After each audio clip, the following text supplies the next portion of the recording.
വളരെ പെട്ടെന്ന് തന്നെ തയ്യാറാക്കാൻ പറ്റിയ ഒരു നെയ്യപ്പ റെസിപ്പി നോക്കാം. ഞാനിവിടെ 4 അച്ച് ശർക്കര എടുത്തിട്ടുണ്ട്. ആദ്യം ഈ ശർക്കര ഒന്ന് പൊടിച്ചെടുക്കാം. പൊടിച്ചു വെച്ച ശർക്കര ഒരു പാനിലേക്ക് ഇട്ട് കൊടുക്കാം.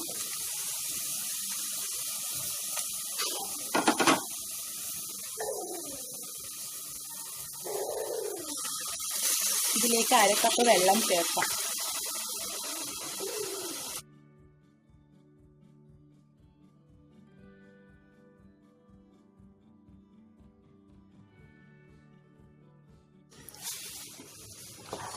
ശർക്കര നന്നായിട്ട് മെൽറ്റായി വന്നിട്ടുണ്ട്. ഇത് അരിച്ചു മാറ്റി വെക്കാം. ഈ സമയത്ത് തന്നെ നെയ്യപ്പം വറുത്തെടുക്കാനുള്ള ഓയിൽ വെച്ച് ചൂടാക്കാം. ചട്ടി ചൂടായി വരുമ്പോൾ ഇതിലേക്ക് അല്പം ഓയിൽ ഒഴിച്ച് നന്നായിട്ട് ചൂടാക്കിയെടുക്കാം. ഇത് ചൂടായി വരുന്ന സമയം കൊണ്ട് നമുക്ക് നെയ്യപ്പത്തിലേക്കുള്ള ബാറ്റർ തയ്യാറാക്കിയെടുക്കാം.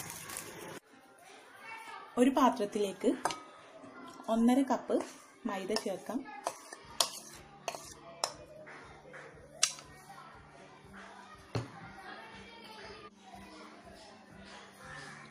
മുക്കാൽ കപ്പ് റവ ചേർക്കാം.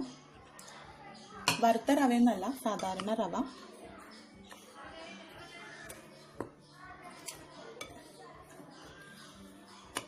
മൈദ എടുക്കുന്നതിൻ്റെ പകുതിയാണ് റവ എടുക്കേണ്ടത്. ഇനി ഒരു 1/4 ടീസ്പൂൺ ബേക്കിംഗ് സോഡ ചേർക്കാം. പെട്ടെന്ന് തയ്യാറാക്കുന്ന നെയ്യപ്പം ആയതുകൊണ്ട് ഒന്ന് പൊങ്ങി വരാൻ വേണ്ടിയിട്ടാണ് ബേക്കിംഗ് സോഡ ചേർക്കുന്നത്. ഒന്ന് മിക്സ് ചെയ്ത് കൊടുക്കാം.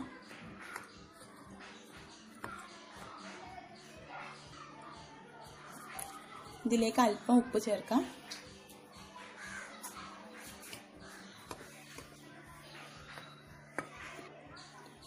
ഒരു ടീസ്പൂൺ കറുത്ത എള്ള് ചേർത്ത് കൊടുക്കാം.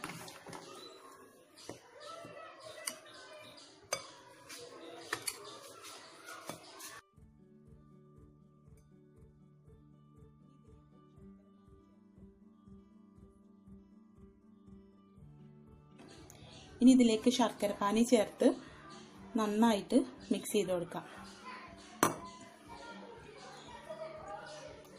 ശർക്കര പാനി ഉരുക്കിയതിന് ശേഷം അളന്നെടുത്തപ്പോൾ 1/4 കപ്പോളം ഉണ്ട്.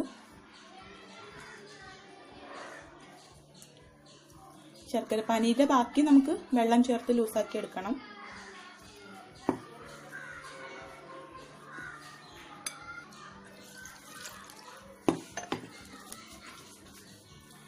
ഇതിലേക്ക് ആവശ്യത്തിനനുസരിച്ച് വെള്ളം ചേർത്ത് നന്നായിട്ട് മിക്സ് ചെയ്ത് കൊടുക്കാം.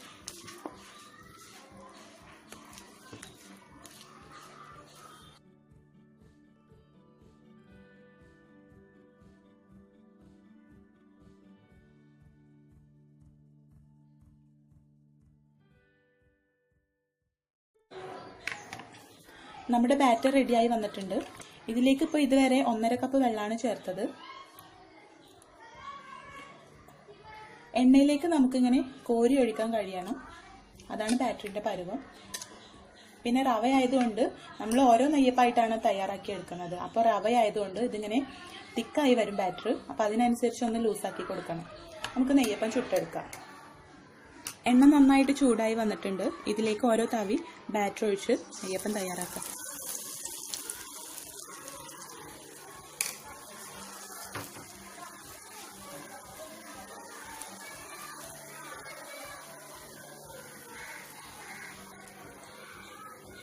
ലോ ഫ്ലെയിമിലിട്ട് തിരിച്ചും മറിച്ചിട്ട് ഇതിൻ്റെ ഉൾഭാഗമൊക്കെ നന്നായിട്ട് വെന്ത് വരുന്നത് വരെ വേവിച്ചെടുക്കണം.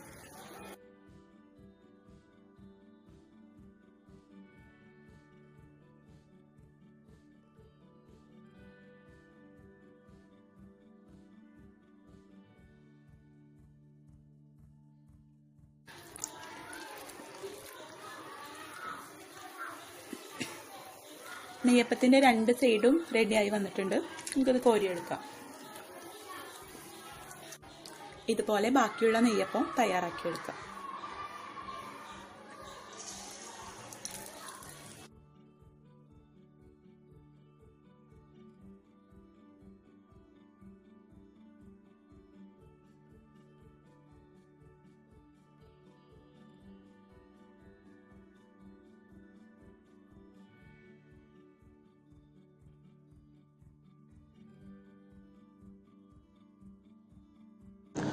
കുറഞ്ഞ സമയം കൊണ്ട് തയ്യാറാക്കാൻ പറ്റിയ ഒരു നെയ്യപ്പ റെസിപ്പിയാണിത്.